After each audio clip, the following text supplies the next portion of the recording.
सरला आजिकार नीतिवाणी रे आपण मानक पई सुंदर कथाटी आपण माने पुरी जाउचंती जगन्नाथ महाप्रभु को ये दर्शन करिया पई किंतु देखिबे बड़दाण्ड रे अनेक भिकारी माने बसथिबे।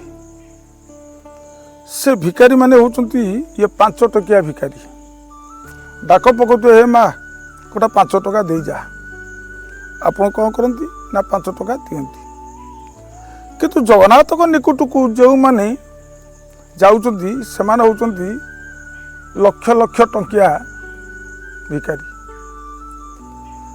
लक्ष टंकिया भिकारी कहीं ना जगन्नाथ मंदिर को जिते आम जाऊे जगन्नाथ को किए कहूँ प्रभु मो चाकरीटा करते किए कहूँ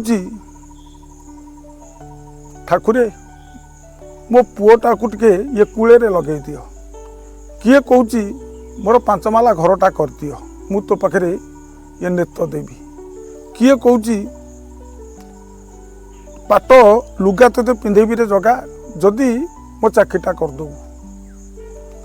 जगन्नाथ महाप्रभु ये बड़ बड़ भिकारी को देखी लुचि पड़ती किंतु आजिकार यही नीतिवाणी रे ये गोटे कथा मन रखंतु केतबेले भिकारी हबाकू चेष्टा करंतुनी कौन सी देवादेवी निकट को जदि आपण ये जाउचंती किछि ये मागंतुनी आपणकर मन कथाटा को ठाकुर निश्चय जानिचंती से आपण को सबु किछि देबे जे न मागे ठाकुर ताकू सबु किछि दियंती आउ जे मागे ठाकुर ताकू किछि हेले दियंतीनी ये निराश कर दियंती। यही थिला ये नीतिवाणी रो निर्जास कथा।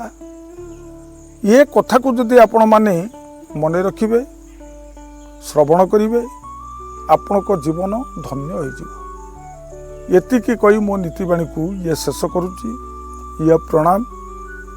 जय जगन्नाथ।